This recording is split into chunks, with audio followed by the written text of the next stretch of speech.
The late 70s was a great time for science fiction on TV, and one of my favorite shows from way back then was Battlestar Galactica.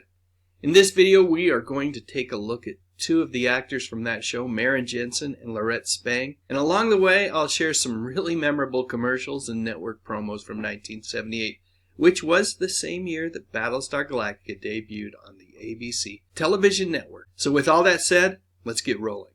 You know, there were a lot of really wonderful actresses on the original version of Battlestar Galactica that aired during the late 70s on ABC TV. Among those actresses was the forever young Jane Seymour, but truth be told, none were more strikingly beautiful than Maren Jensen, who played Lieutenant Athena, Commander Adama's only daughter. The role of Athena was originally intended to be central to the TV series, but after Greetings from Earth, Maren departed from the show, even though she was still credited in the season's remaining episodes. So what the heck happened? Well, based on my research, it would seem that Maren's departure from the show was, at least in part, due to her rocky relationship with producer Glenn A. Larson, who lost patience with the novice actress, especially when she struggled to deliver lines with the resonance that her counterparts seemed to do effortlessly. It's my belief that those struggles ultimately helped her to make a very difficult decision to walk away from the show. Rumor has it that many of the story ideas that were originally created for Maren's Athena character were adapted for Anne Lockhart's Lieutenant Sheba. Not sure how much of that is true, but if you're a fan of the series, it's hard not to notice how Sheba's role becomes more prominent throughout the season. I can only imagine how hard the whole deal was for Maren. There had been so much publicity about her being on the show, and then to have the role of Athena slowly diminish over the course of the season, well, like I said, that had to be really hard. That's not to say that we didn't see Maren again. Nope, she's not a quitter, and she wouldn't let her setback on the set of Battlestar Galactica keep her down. Maren showed up on programs like The Love Boat, Fantasy Island, and Battle of the Network Stars. Holy cow, this is a great photo. Debbie Boone, Joyce DeWitt, and Maren.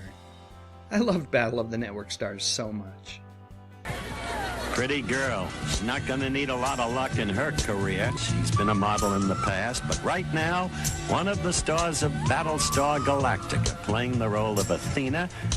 It's the name of a Greek goddess, and she almost looks like one, together with Lorne Greene and Richard Hatch.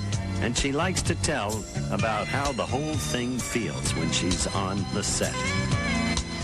I think the most intriguing thing is seeing the show once it's all put together, because the actors don't do the whole thing. We are only a part of the whole.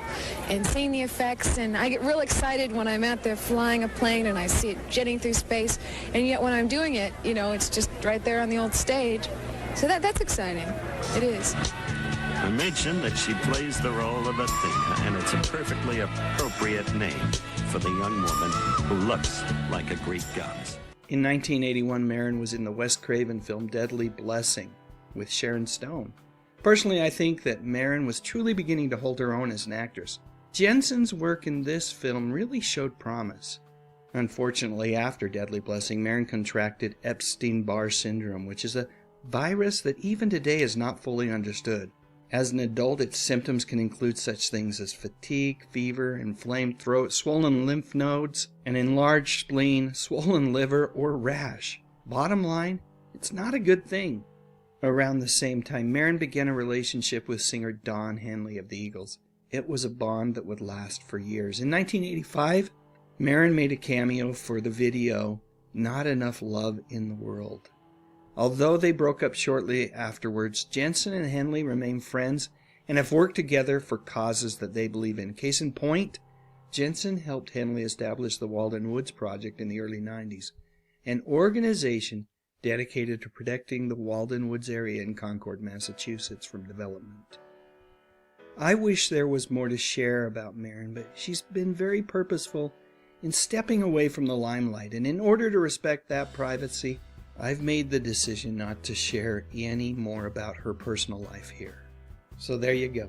End of the day, I guess it's just good to know that it wasn't the Cylon that ended Maren's time on Battlestar Galactica. Battlestar Galactica will continue in a moment. Monday, a locked room holds a family secret, waiting for Lucan. Our circus was in Atlanta, and I was feeding Mongo, our 400-pound gorilla. I got too close, and Mongo grabbed my Timex. He put it on. He beat the watch. He tore the band. He bit on it. Then he started throwing it. He jumped on it and kept it soaking in his mouth for over 30 minutes. The watch fell between the bars, and I got it out. Surprisingly, it was ticking, and still is, a Timex. Timex, it takes a licking and keeps on ticking. When Battlestar Galactica debuted in 1978, I was absolutely blown away by the show. I love Star Wars, and so I guess it just makes sense that I loved Battlestar Galactica equally. It had it all: a great story, wonderful special effects, nasty Cylons, and a really talented cast, which included the very beautiful Laurette Spang. On Battlestar Galactica, Laurette was Cassiopeia. As the show progressed, her role changed. After receiving care for an injury of her own, Cassiopeia decided to become a med tech, and her prior life choices were left behind. To say that Laurette was a beauty on the show is a bit of an understatement, but putting her looks aside, she was a great actress, and because of that, her screen opportunities on Battlestar Galactica flourished, and her character expanded and grew over the season. Here she is looking particularly badass with Lieutenant Sheba. You know, leather is not only functional when you're fighting to save humanity, but also very becoming as well.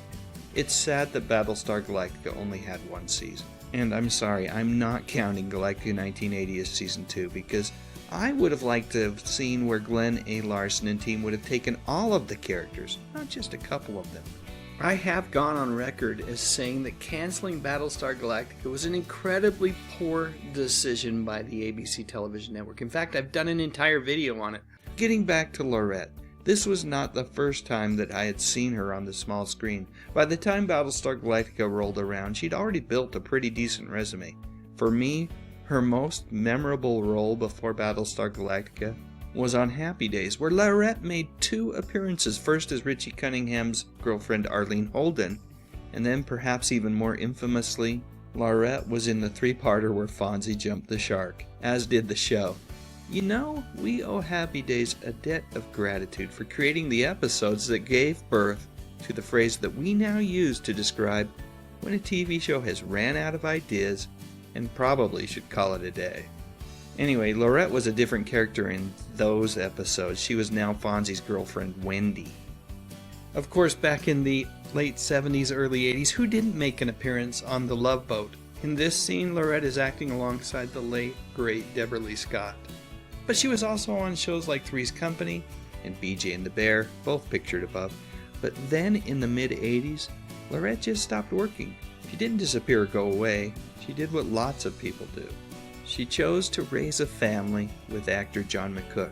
Here are a couple of publicly available photos that show a very happy and still gorgeous Laurette with her husband and one of her 3 children, Molly. If you're interested in catching up with Laurette, I'd recommend following her on Twitter. It's clear from her tweets and photos there that she's living her best life, and I am truly happy for her. And here's something that you don't see too darn often in Hollywood.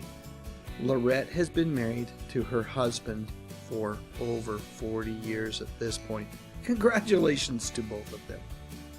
By the way, Laurette and John's daughter Molly has been on Tim Allen's Last Man Standing for the past few years, where she took over the role of his daughter Mandy. When the show transitioned from ABC to Fox, for whatever reason, they decided to recast the children on the show, probably because the previous actors were getting a bit too old. Every great once in a while Laurette attends a convention, but she's not a regular. If you're a fan and you see one of those Comic-Cons or something like that where she's making an appearance, you may want to hit it because they are few and far between.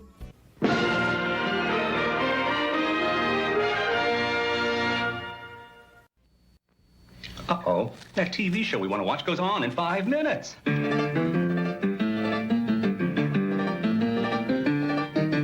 America, stop rushing your life away just to catch a TV show.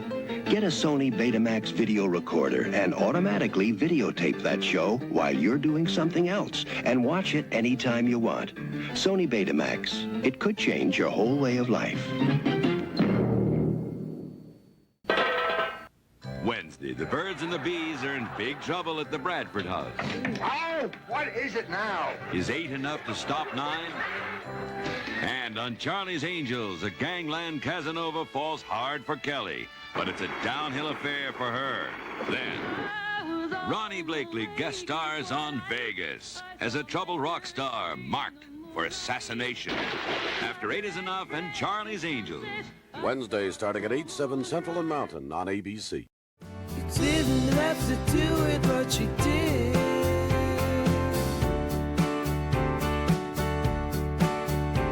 So thank you very much for your support. Click on that thumbnail, cause it's time to go. Dave's got the classics, let the memories flow. TV shows and movies that we all hold so dear. On his YouTube channel, he's keeping memories near. Dave Sundstrom, bringing back the good stuff, oh yeah.